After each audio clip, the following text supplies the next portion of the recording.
Hello, good day Sir Jerome. Ito na po yung order mo na Nintendo Switch OLED 512GB. Siyempre, brand new yung in-order mo and brand new ang makukuha mo. Okay, so ito yung box. Yan. Technically, first touch ka sa Joy-Con pero tinesting ko naman na siya. So, yung mga accessories kasama, yan. Yung HDMI, hand grip, charger, side straps, and then syempre, yung dock. Everything original, everything is brand new. So, dito naman tayo sa tablet mo. Yan. So, nandito tayo ngayon sa Hikate, no? Papakita ko lang yung boot options na available sa'yo. So, meron tayo dito tatlong modes. So, jailbreak mode, and legit mode, and of course, yung inyong Android. Kasi nabanggit mo na gusto mo ng emulators and gusto mo mag-experiment with retro classic games. Right? So, off ko yung switch mo, and pakita natin yung boot up sequence. Okay? By the way, this is going to Bangbang, Pasig, Metro Manila. Shopee order natin. Okay? So kaya sa mga naghahanap dyan ng Nintendo Switch OLED, meron tayo brand new or used. Available po yan sa atin. Iba-ibang storage sizes. Okay? So on na natin, Sir Jerome, yung unit mo. Pagka-press mo ng power button, ang glitching natin minsan instant. Mas madalas instant, minsan up to 30 seconds. So that is normal. So makikita mo yung logo. Yan. So makikita mo yung logo ng Hikate at Primazing. Automatic na siyang magbo-boot sa ating jailbreak mode. Sinet ko na siya sa auto boot para kapag on mo ng switch mo, diretso na siya sa games mo. Okay? So, open natin.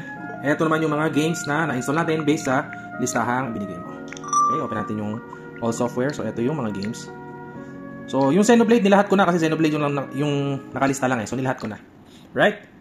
Pakita ko naman itong album. So, ito yung mga homebrew applications na available sa'yo. Of course, papakita ko rin dito yung ating band safety. Isa sa mga band prevention natin is meron tayong server blocking. So, ayan, configured na yan sa unit mo. Bukod dyan, syempre, dito sa settings, kung makikita mo ang serial mo, naka-hide siya as 000.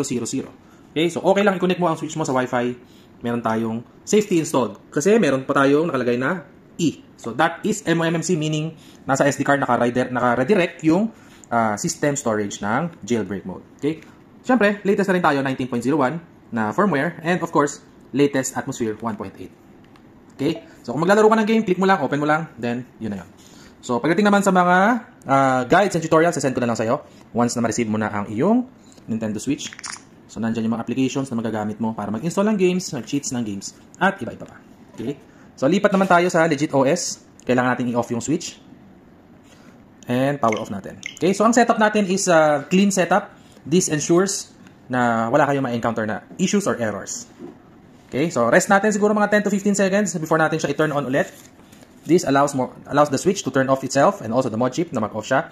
Then, on na natin siya. So, pag lumabas yung logo, kagaya kanina, pipress natin yung volume down. Okay? Ang purpose nun is para ma-interrupt natin yung auto-booting procedure. So, ayan, volume down. So, meron kang 3 seconds or yung progress bar dito para ma-press mo yung volume down. Okay? So, ito yung first boot option, jailbreak mode. Then, yung legit mode, nandito siya. So, access natin yung second boot option, legit mode.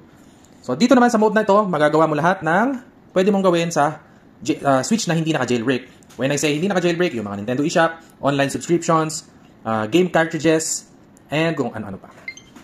Pati yung mga family Nintendo, family subscriptions, Nintendo Switch Online. So, dito mo rin siya magagawa. Okay? Kaya pag tinignan mo rin yung serial mo, dito mo makikita yung actual serial mo. Yan. Then, sa album naman, syempre, screenshots ang makikita mo. Okay? So, ito yung button test nung switch mo. Syempre, yung sa Joy-Con mo, tinesting natin yan. All buttons and of course, the analog. Right? So, lipat naman tayo ngayon sa Android mo. So, off natin ulit and then rest natin for around 10 to 15 seconds para mag-shutdown yung ating switch. So, dito sa Android, kaya natin siya nilagay since nabanggit mo nga, gusto mong mag-explore ng emulators at retro classic games. So, dito mo siya magagawa at least isolated yung OS na gusto mong i-experiment at hindi maapektuhan yung Switch OS mismo. So, that is another form of protection for you para hindi mag-error yung switch mo. Okay? So, on na natin siya. Then, kagaya kanina, press natin yung volume down as soon as lumabas yung logo. Right? And this time, choose natin yung Lineage OS. So, si Lineage OS, kaka-setup lang niya.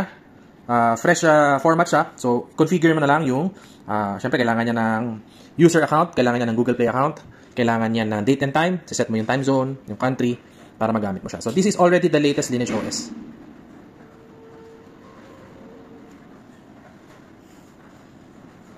Right? So, yung mga other tutorials and guides, kung paano gamitin, isisend ko na lang sa'yo kapag natanggap mo na yung switch mo. So, message nyo po kami agad para masend ko yung resources na available sa amin. Okay? Send po ako sa inyo ng pictures and of course, yung before and after ng ating pagkakabalot. Okay? Medyo malapit ka lang naman pero syempre, babalutin natin ng maayos yan. Okay? Yung tempered glass nyo po, syempre nakakabit na and yung free mo na pouch, kagaya nung nabanggit ko sa ating chat conversation. Right? So yun lang po. Thank you. Pawait na lang po mag-update ng tracking information and I will send more photos to you when your order is packed na. Right? Salamat. Thank you po.